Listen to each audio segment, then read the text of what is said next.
na koloba na biso nde tozopesa orientation na koloba na biso tozobunda bitumba ba grand leader nyonso baya na maloba ba assassin baya na mandoki ni ba grand leader baya na maloba nde biso ya koloba en tout cas ekoki kozanga nga na bandi koloba banda libuma mama so tuni mama na biso akoyebisa banda aza na zemi ya congolais eza nini congolais makambo nyonso basalaka ekendaka en échec parce que mabe elekaka mingi malamu moke nde nyonso ekendaka en échec malamu kosala malamu ebele ata mwa mabe eza moke c'est normal yo yoka aussi omona baoleka na te baolobela kasabu aussi oyoka bato nyonso baoleka okasabu mabe o boy oyokaka baleke alomumba mabe me bazali mpe na mwa mabe me malamu na bango elekaki c'est-à-dire soki lelo bamobouple congolais bazwi bokonzi oui peuple azwaka bokonzi oyebi peuple azwaka bokonzi pourquoi pas nazoloba eloko moko mikolo tano te ya bandeko mobutu azwi bokonzi abanga nani Joseph Kabila azwi bokonzi abanga nani Moïse azwa bokonzi abanga nani ezala bazwi yango na bacoup d'état bango nyonso wana babanga nani siko biso tokoya kobanga bango na likambo bango basala eloko banga titi baza sir na makambo bazo bapesa lokuta te eza ba vérité kokonga na te kokonga te ezaka site moko image ya Congo point epai ya la patronne babi la patronne Yvonne. Voilà, merci na fidélité na bino internaute ya mokili mobimba na image ya Congo pourquoi pas nanga moko Yvonne Mianda la patronne na émission coin du curieux zaka émission na biso ya boyebi émission na biso esika wapi tutumbolaka vraiment vérité esika wapi bato bazaka na mituna baka ozwa biyano na bango awa na coin du curieux mama mukambi oyambela biso nani na coin du curieux ya semaine ezoya wani oluki nani ote tuna na nani toluka banani mais na kata banani pe lelo to sepe tozonga so invité moko azaka déjà fidèle na site na biso papa Charles Lelou otikana dévalé déjà invité na bi bosepelaka na ye bozelaka vraiment elobeli na ye bozelaka biyano na mituna na bino obotuna peut-être na ba WhatsApp na ba message na ba Facebook ndeka to komanaka papa Charles yanulaka ngo na coin du curieux lelo susu toza boye vendredi na tongo ponga na papa Charles tokutana mingi batongo donc okakeka batongo longo esika la personne azaka okomaka na bureau papa Charles donc tongo kaka to sisi mam nyonso mbala moko papa Charles Lelou nde naza na esiko papa Charles Lelou bonjour na yo bonjour maman Yvan c'est décembre bandi elombe azobate malgré mipepo bafere namona ye beti mwa bato bele mais tout côté na biso ayenana papa Charles batulinga babi ozaka na papa Charles le 1er décembre obosala mo makambo ebele mais ndenge nini le 1er papa Charles azaka mnoka okanga okoka sukulu bate est-ce que peut-être tozali ebele to balobaka mwa devise moko to slogan moko ke ya kolia ezanga me ya koloba ezanga te biso soki eza na richesse ya makasi ya monene nzambe apesi biso po tosauve Congo eza koloba na koloba na biso nde tozopesa orientation na koloba na biso tozobunda bitumba ba grand leader nyonso baya na maloba ba assassin baya na mandoki ni ba grand leader baya na maloba nde biso ya koloba en tout cas ekoki kozanga nga na bandi koloba banda libuma mama so tuni mama na biso akoyebisa banda aza na zemi na kati libuma oloba nazoyebisa me bosala noki naza na mission accomplie ndo moni biso ya koloba ekozanga nini ekozanga biso toza en vigueur moto akozanga makambo koloba moto akozanga makambo oloba oyo aza expiré ndo moni baproduit expiré bazokoka kosala eloko te oza témoin bazokoka bino tu bazaki na congrès awa non Brino IDPC azokobazoloba nini ekoki kotikala lelo na kati ya mboka ke Brino asali ke badi banga asali ke muzito asali eza eloko ne basali eloko te toza batemo eloko non yo lobi Brino asali si yango nazoloba eloko nini okopresente biso te na manda ya Brino tala le Brino asali yango yo tikala na mémoire ya ba congolais congolais ndimaka ba mobutu asala bondima te Kabila asali bondima te congolais akondima bato te ndenge nini le problème ya congolais eza nini congolais makambo nyonso basalaka ekendaka en échec parce que mabe elekaka mingi malamu moke nde nyonso ekendaka en échec malamu kosala malamu ebele ata mwa mabe eza moke c'est normal yo yoka aussi omona baolekana te baolobela kasavu aussi oyoka bato baoleka okasavu mabe o boy oyokaka baleke ya Lumumba mabe me bazali mpe na mwa mabe me malamu na bango elekaki c'est des soki lelo bamobutu na bango baosibi parce que mabe eleki assassinat eleki kasavu bazali mpe président me yoka komona ye na baassassinat ya modele oyo Mobutu soki tosali bemission tokumisaka yawa à côté unité nationale Mobutu aza premier ou bien deuxième kasavu boye mais sikoyo mabe tellement eleki nde emeli zwaka nombre ba poubelle eza na kati ya kini tina ntongo toloba tout eza plein sikoyo boyebisa masi toko reconnaître eloko nini mpo kine yeso tosala malamu ebele insécurité ekosila te na mboka nini insécurité oyebi ndenge insécurité esilaka insécurité esilaka ntango oyo bakonzi bakreaka misala moto azali kuluna zwi mosala bamipesi na mosala ntan ya kokende kokata lechete eza te sikoyo bachef de batete d'affiche ya bakuluna wana eza banani sika bata politike esila ndeni. Ah bon? Oui. C'est la manifestation mon eleka na côté ya Tchango. Opposition na pouvoir. Mais bambeli ebima. Pouvoir azoka bato makasi yo bomona na Kinshasa bato makasi a préparer bango po bakene obunda na bo opposant o ya mboka na bango. Est-ce que c'est normal? Tala na wana na IDPS wa non loin kaka na ba makamba ba marche o. Tant ba brûler nini ya PPRD o ya limité batumbi to landi émission moko basali émission oyebi ke basali émission to landi émission ba lo ba bango pe fo ba agir depuis na tongo na permanence ya IDPS bato ba kufi. Ah bon? Ouais, ça dit pas justement avant. Donc pour vous dire que insécurité a koki kosila kaka soki tozi beaucoup. Ah bon? Non, papa ça bandé là maman ba to la biso bien. Insécurité koki kosila kaka soki tozi beaucoup. Soki parti na yo soki tozi beaucoup soki biso bana na Nzambe peuple congolais bazi bokonzi.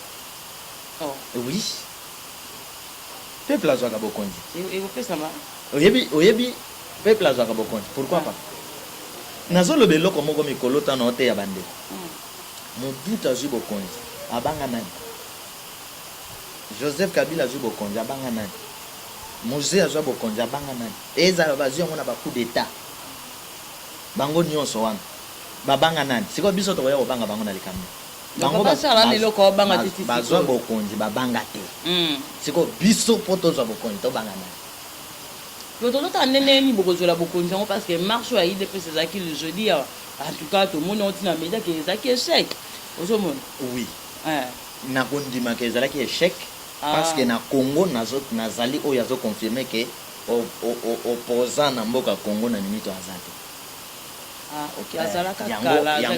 yango eza échec parce que na pouvoir na opposition baza liboke moko bango nyonso wana baza na kati ya temps expiré or temps nyonso baosala les échecs soki marche wana ezala échec ebokota pouvoir nini eza réussi réussi kone eza te donc nyonso échec na gauche échec na droite alors ekomi biso bato akati mais ça plaît à papa Charles Lou oyokake non bato esika mwa bato bati mpe mwa motema oyebi ke boposant na biso baza koto oyo po pouvoir ekendaka bongo tout mwa boposant mo bazala pembeni ntango bango bazosala makambo ezo échoué ça fait plaisir à papa Charles Lou j'ai ya démocratie na Congo eza respecté te démocratie ya Congo baza na esprit nango te démocratie na Congo elingi koloba corruption démocratie na Congo elingi koloba ki dictature c'est-à-dire quoi yo zali mokonzi na place ozolia na opposant alors bobengi opposant na police na butu na ba réunion ya butu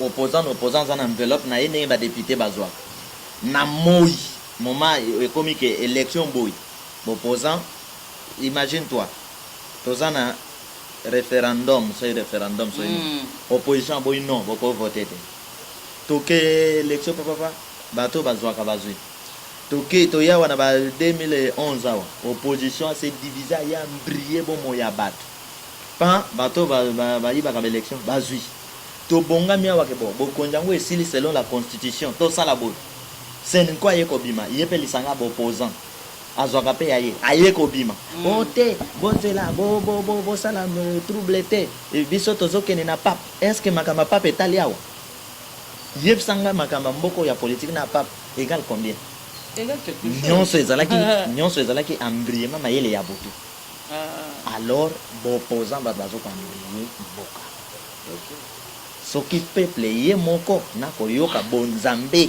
nakoyoka ba vrai na ba grand leader ici. Mais peuple ngo yoka siko nani soki peuple qui est en opposition mabe akende na merci à comprendre mais peuple azana si à comprendre yango biso tolobi que lokola ezalaki deux personnes ya même père même mère mais bakosaki biso ke baza ba maman différente lokola bazali bato ya même esprit mais bakosaki biso ke baza ba esprit ekeseni lokola ezali deux personnes ben juste bakosaki biso ke baza juste nzoka ezalaki Pilato na Hérode bayokanaka te na moi mokolo ekomba kanga Yesu batya na ekulusu Pilate na Hérode bayokani bitumba bandoki mibale so okoti baleyo bango batikali siko boopposant peuple asi à comprendre boopposant na biso na pouvoir égal 1 biso tokena ngamba Papa Charles yeti na biso toyeti otina obino boye et c'est pas compliqué bato baota biso bayebi ke non na Papa Charles to banda mo kala makambo to lobaka bato so bazo mona lokola théâtre tout à fait Papa Charles bato ebele balobaka lokola yo oui pour un temps nan ba bengeti na pouvoir les gens perdent de ça ba kopesa Papa Charles confiance lelo bolobi yo pokena okuna merci donc bato na balobaka mais bakokisaka te o balobaka c'est ça non oyo lingolo oui balobaka après sima mikolo ba changer quand nazo expliquer pe bande ko balanda biso tangu Moïse aye na mokili batindaki ko sauver bana Israël ayoka voix ne sauver tangu Moïse azoya ko sauver bana Israël azali na bâton na message oyo azoya ko pesa Israël na puissance azobimisa bango tangu batindi Yesu azoya na mokili ayaki ko sutuka teke ya komi na mokili sauver te azalaki déjà na bâton na ye ezalaki grâce nda ye na mokili bandi ko appliquer bandima yete ya kokisi mission sikoyo bato wana olobi ke balobaka boy babendi bango présenter ngai vision moko bato wana bayaka nango ou bien tangila kombo ya moko aloba bongo na yebiso ke mutu wana azana vision te ya ye kokota na ba faire brusquement azana vision te pas comme des ana ngamo wala mais tant abanda biso so to mona ki vision ezalaki mais vision pour pesa ngo faut pesa ta titre nango ti est-ce que vision pas le loup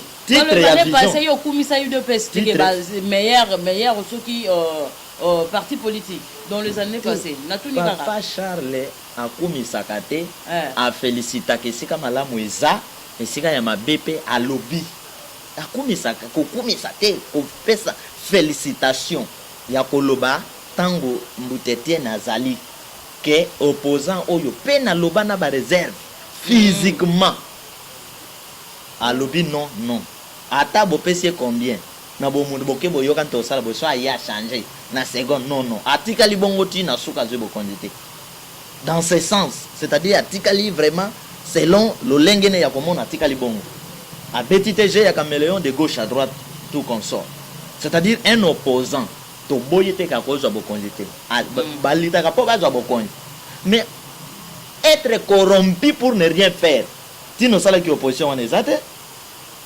omona donc Papa Charles ndenga yeboye azana vision ndeko Basile Papa Charles lui ndeko Basile aloba akokizite pourquoi pesa nga vision ndeko Basile les amis de ndeko Basile des vision te c'est ndeko Basile azana vision mais c'était l'homme le plus encouragé na batu le problème c'est quoi au Congo na Congo mutu o nyonso ayaka comme opposant ba mona ka nzambe plus sain que battre pouvoir nde formule ndeko Basile côté là na kotiembela toujours simambo tetien mais ndeko Basile azali na vision te sur Congo preuve tango ake akoti kuna pioto mais Papa Charles azana vision Congo tout puissant message il y a tant de vengeance de jugement Congo tout puissant donc faut longwa na Congo oyo est poli tokene na Congo tout puissant, yo se retrouver qu'il n'y ait plus de plus riches et les plus pauvres. C'est ça la grande vision. Mais Papa Charles comme étant sauveur, Papa Charles sauveur moi na Nzambe. Est-ce que Papa Charles a koluka ke bato na ba kufa ou bien ba bongwana to ba mona ndenge ba beta kabale. Tango jouer à boiter na kati ya terrain. Bazo bimisa ye bazo kotsa mosusu. Omona mosusu ba koti ya chebi. Donc là, je suis un homme de Dieu. Moi, je ne suis pas païen. Nasa la lito bango basalaka. Baboma idepes aboma bango, baboma opposant ba lukaliwa na bango. Moi, je viens netinda nzambe pour sauver tout le monde. C'est-à-dire que Papa Charles, aujourd'hui, une fois, mokonzi na mboka oyo, selon l'organisation, ndenge tokendaka d'élection, alors Papa Charles est venu pour sauver les Congolais. Et kozalate que Papa Charles comme mokonzi akomika mokonzi ya bana ya vengeance, akomika mokonzi ya ekolo moko boy non ndenge tozomona moto ko mokonzi PPRD nde moto aza na monopole de tout faire. Non, bisote, nous venons, nous risquons pour les Congo. Congolais nyonso azala ya opposition azala ya pouvoir, c'est toujours beaucoup to sauver. En tout cas, to bimise bango na boumbu ya ba Belge. Nous sommes venus dans ce sens. Mais biso to yete ko rendre ba compte que bon, lokola sala ibo biso to ko nyonge bo. Soki to zuto ko bomaye, wana bo konja ki mo pagan. Bo konja zanga nzambe na kati. Voilà ma sœur. Et ça qui le quoi aventure quand on dit sur Anna Papa Charles le loup, en tout cas bazaki vraiment surpris, bata la Papa Charles la publié sur Facebook non, aux autres maintenir ka candidature na président Papa Charles. Wat babi yebisa na mutuno, azoka kilo makambazo loba. Omoni bande kona bazo so bongo bazane sem. Oui, parce que bazwana candidate azana vision au bunde bitumba David devant Goliath lokola Papa Charles. Et Papa Charles le makambo est sincère na motema. C'est bon tande que tu en Afrique. Vous comprenez? Oui. Tu la matière ya mbongo. Oui. Ba la Papa Charles. OK. Tu la matière ya belé ba Papa Charles babi vont yebisa yimamba akoma wana kako ko fasa mbango. Donc, omoni bande ko wana. Bango kaka ba partenaire ya Congo tout puissant. Ba to na oui.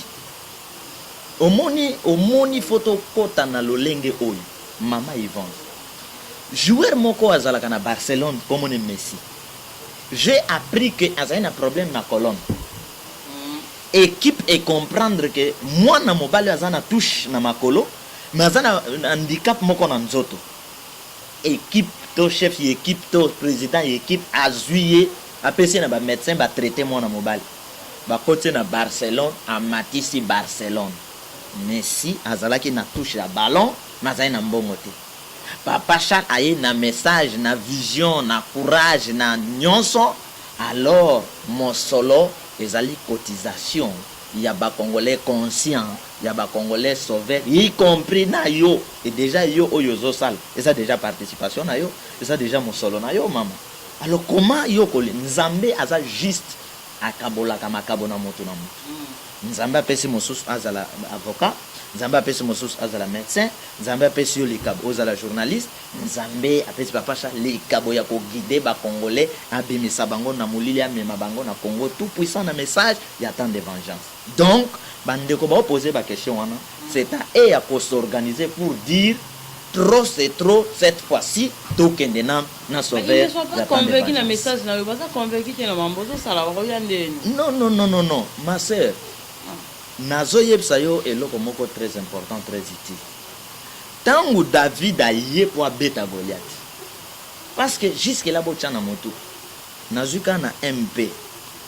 En dehors il y a tricherie. Ou ezali qualité na bango. Hein? Élection ka normal boy. Na ndenge bazali. Yebsa nani akolonga mwana mboka. Ndeko abolobi bongo nde batuninga Papa Charles l'église neza na combien de membres. Ngabi bon, wana funa tu non yemoko. Église à Papa Charles, jusqu'elle oppose à beaucoup de questions. Église Papa Charles par rapport à candidature. Très clair, l'église de Papa Charles s'appelle Congo. Afrique, monde. Na chaque coin il y a monde et ça na mutu moko alanda kangai andima message à temps de vengeance na kambakai. C'est ça l'église de Papa Charles. C'est pourquoi Papa Chaya qui était comme ça l'église pour gagner les offrandes, les dîmes, enfin que bandimi ba kufa lokolo zomo nango na l'église nyonso ya réveil partout de gauche à droite. Bakanga motem pour naza candidat na bango. Balo bateme ya taka biso to kopesa voix tete. Awa tozana ko luka vérité poto bon sa situation ya église. Pasteur a se retrouvé, mutabeta ka sainte père salinini a se retrouvé. Ndeliti biso to yenango. Alors, bandimi nyonso ya mboka oyo. Te bandimi ya Papa Chaya. Si vous avez dans l'église, pour guérir entre réveil na catholique na boete, na vandi na centre sauveur azalaka na centre ayaka na message. Pourquoi vous avez l'église à Yesu sika tika kiango? Pourquoi vous avez l'église à Gembango sika tika kiango? Pourquoi vous avez nkamba de l'église Gembango tika ki? Hein? To wana ezali église ya mosolo, ya religion. Église à Yesu sika tika ki ezawa. Parce que ça a lignée ya ba sauver, il vient pour sauver tout le monde. Ce que les gens na sali mo église, to bien yango christianisme, mais guerre côté na ba musulman. C'est pourquoi mo yitango azalaka wana azalaka ya banani. Voilà les sauveurs. Donc ndenge Papa Charles aye pour sauver les Congolais. Pourquoi pas les Africains? Pourquoi pas le monde? Ndenge tozozo un message déjà que le monde est en deux parties. Tozo kene mikolo to kene bitumba ya monde est en deux parties. Amérique bitumba yokota kuna comme Amérique des noirs na Amérique des blancs. Bat na bat ba président na bango. Ni nazo ipso vérité et comme sapato penda ou lati boy ba komi noir. Et lambo lati boy noir.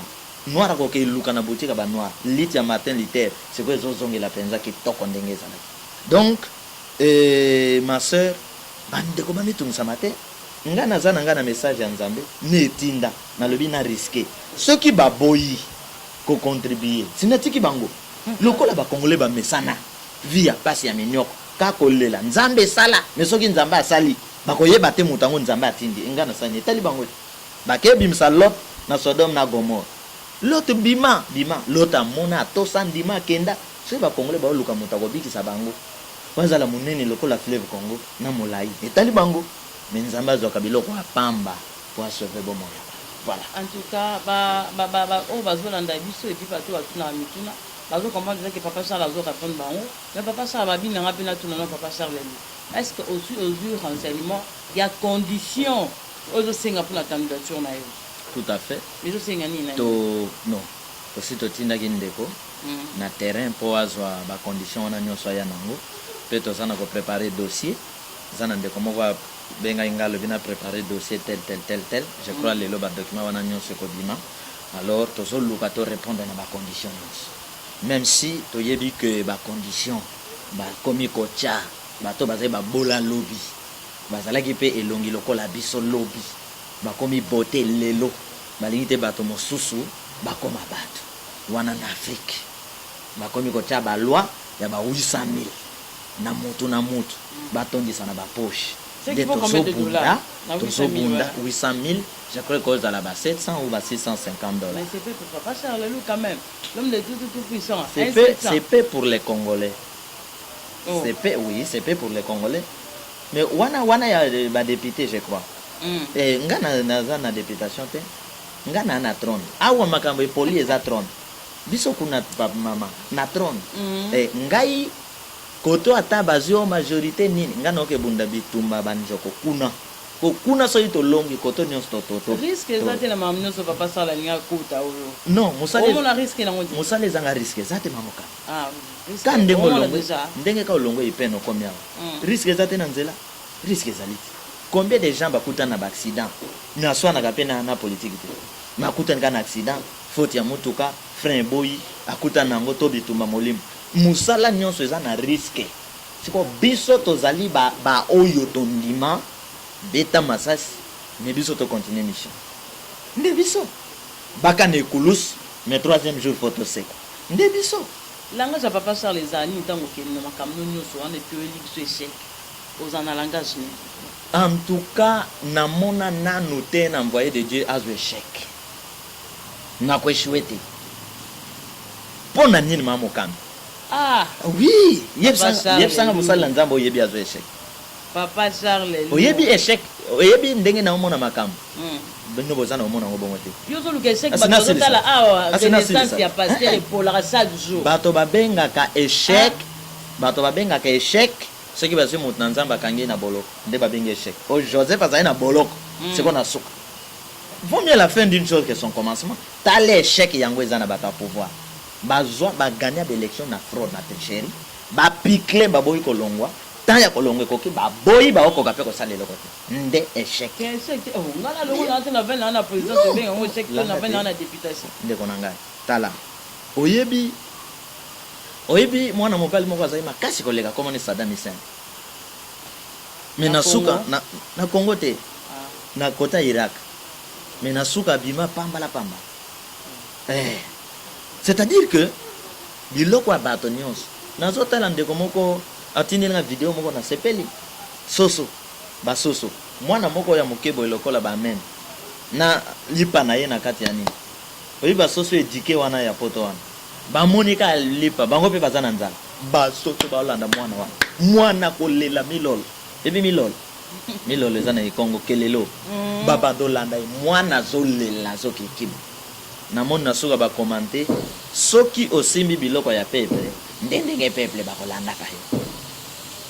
Donc échec na bato na nzambe ezalaka te oyo bobengaka échec ezalaka échec te babakaki ye na ekulus lelo 3 jours après balobelaka ye bakangiki mbangu 30 ans lelo baolobela ye na leta oyo anyokolaki lelo akoma kimbangu était juste ese bato bakoloba mpenza kimbangu était juste.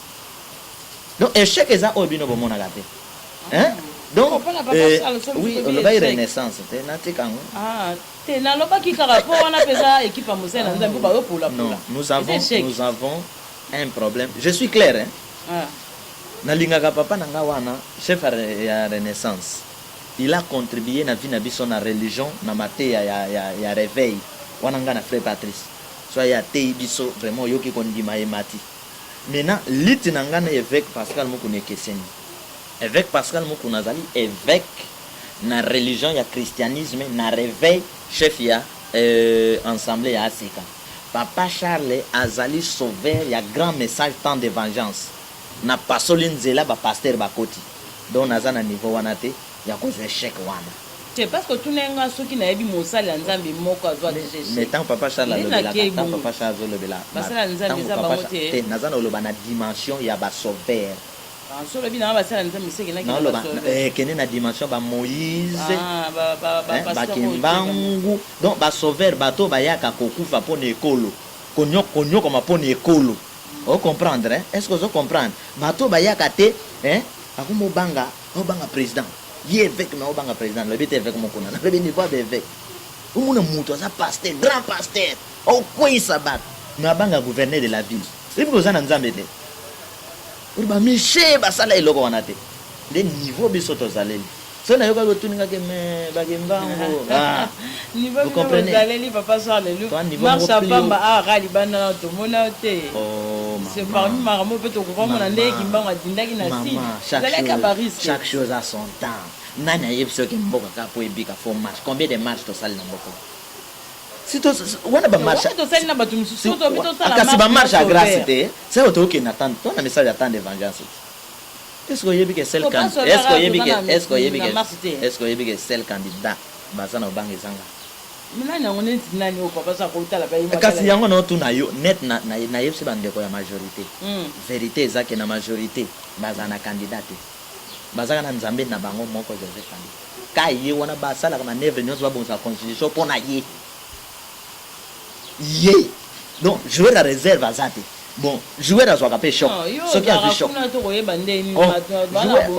non l'action vérité vérité est en terrain toqué en 2006 il y a déjà na moins 5 ans et avance na 4 baké 2006 est-ce que bazana jouer la réserve bal Azate ye ba na 2011 ba bongisi makambo ye awa bazolu ba manœuvre lisusu ye bazana jouer la réserve te relève Azate wana mboka bokozela bobik siko joueur net Joseph Kabila joueur ya majorité nzambe ya majorité o kakaye siko yebisanga Joseph kolonganga na modèle sauf bango baganya kana tricher donc ce qu'on a l'homme ya molimo la sauveur tant maman nous sur ça on moli moi ce que zolo ba noni même molimo koloba ni elobi Congo tout puissant Congo faut bika toi na likambo ko zela te nous avançons sambela ka so lo kana nzambe et bon makambo yebisa yeza makambo ça nzamba moni ke ngai ndena audio je peux encourager à soutenir yo kasi yango na lobby ke molimo lobi Congo tout puissant to bunda bituma na ba dimension nyonso ndo moni to risquer to kei et si les to risquer te ndete OK parce que papa ça na 2018 a yom to za la présidente na ke pona na remporter siko ezana moto ko kene pour remporter non ezaka to za clair na makambo to lo ba pe ba baza na sur sina ke pona remporter au moni tant to zo kende wana ba congolais ba sala par na bango ya ko préparer caution numéro na zo pesa ba sala ke dossier kota élection ngo ya biso to bona nous sommes la politique au pouvoir expirer à rendre ba congolais babola yango papa Charles lingakate offrant yango papa Charles lingate ba appel de fonds fabriqués alingakate pesa na ko pesa bénédiction ya 8 jours non pour nani na comprendre que le peuple congolais souffre c'est pourquoi kaka na kimobola wana to se préparer na kimobola wana toko koma ba socialiste basala yango omoni l'union fait la force mamoka ozape mobola mamoka na mboka oyo nzamba sala o riche mobima mobola akoja 3 individus oyo o ngai fona na longola na vandisa bango na lakisa ndenge bakamba mboka 3 wana sikoyo mamoka olongwe ipenti yawa mais ozape mobola ti mosali effort okomati effort osali okomi nde effort ba congolais pe basana ke mobola na biso Tota David Akenina. C'est monté papa ça azo ninga se pencher pour yebi na ele ke makamba zo meka wana iza yete okomo lukesika moni no kokoela poso lubaki. Non, toko se pencher te na peuple ndenge nini po biso to luka peuple azala bien. Biso to luka peuple azala bien. Na lo bien, so inazo se pencher na peuple. Bato batrishaka au nom de qui? Bible ya ngomoko lobi. Oui, elobi. Ata nature ya ngomoko ko côté ya biso. Te biso ke nature te biso ke David abeta Goliath. Ndena okene pe na beta bango. Nature ko zote ya biso ke no. Ata boke na candidature to zomona ke. Siko autant bazota la papa Charles Lou na président Joseph Kabila auto yebite soko ozala candidat na 2018 soit na ba oba ko ya wana pour ko remplacer. So mo te ke papa Charles azobi mamuke makasi pepele. Jean-Pierre Bemba. Azalaki rebelle. Na bamboka wana kono oyebi par rapport à wana ndé na olo kasi nazo kene na yo par rapport à likamba ça sala na kene na yo Joseph Kabila pe à l'époque ya Mobutu rebelle donc tous deux va jouer rôle ya rébellion c'est quoi yo bazotanga déjà que on a yebi makasi yango entre et bazali liboke ya ngambo moko mais awa eza bitumba solo molili na poli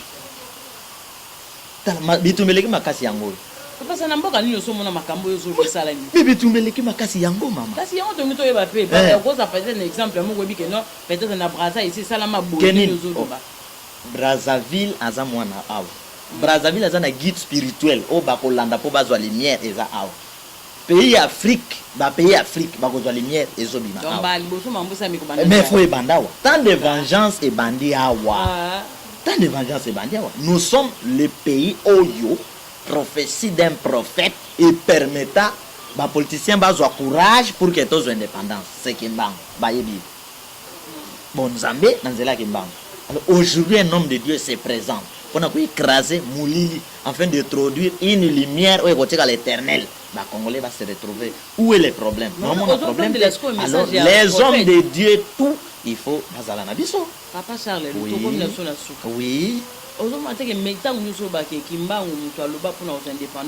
Le même Kimbangu a dit, prophète, il y a 4e président. Il y a président Joseph Kabila. Vous avez dit que il y a la message qui m'a dit que sauveur. Yo lobaka ba terme bien. Olobi ozo banga ye. Est-ce ba prophète ba banga na? Ozo respecter ye, c'est ça le terme qui convient. Bon, ozo respecter maloba ya sauveur te. Voilà, écoute. Soki Kimbangu alobi que 4e président yeyo. Asi Kimbangu pa loba 5e président. Oh, et bon, on a eu ce gars sur le 4e président. Alors, et Kassetti na 5e président. Yo moni mi sape maboko yesuka et kendakati. Tozo indépendant na mboko na 5e jour. Donc 5e président des fois bon sama kamamboko. 4e te. 4e te.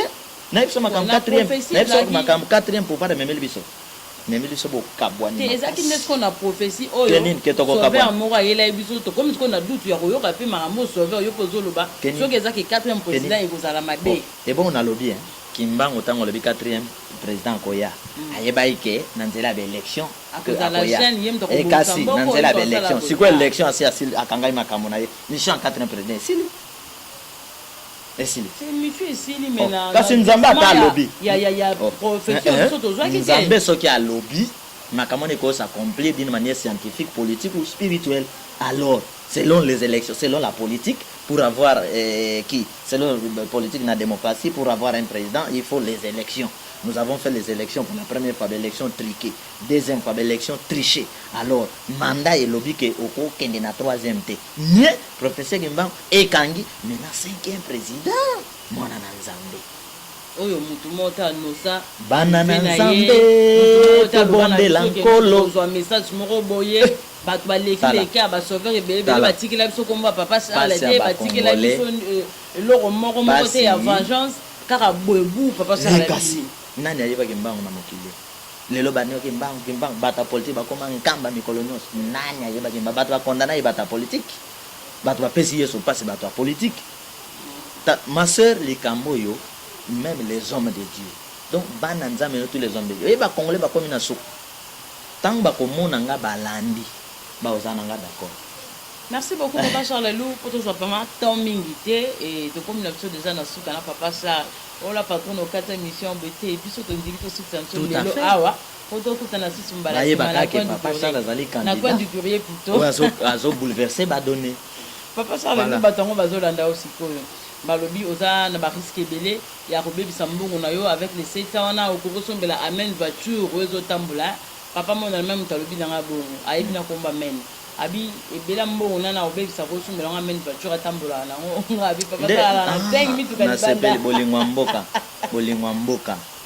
omoni bolingwa mboka na bolingwa mboka nde kutino lekisi bangongo na boloko bolingwa mboka na bolingwa mboka nde konanga lemo loto akini na bolingwa mboka nde na bolingwa mboka na kondi mamena vana nzala mikolo yo amena ye koyebisanga ayeba iteke na filmer nepse zwa micro aje micro lingo lobani alobi ya kolia ezanga me ya kolobe ezanga te papa sha loba na zu yango na chango na générique bolingwa mboka tiba congolais bazana kati ya mabumu bolingwa mboka mamokani obi pasi nyonso tozomona nzambe azana kotinda biso na révolte mais to comprendre partout de gauche à droite ba congolais ba souffrir monde entier ba africain ba souffrir et ça poto se révolter parce que monde des olongwana monde blanc to comme na monde noir makambo e bongwana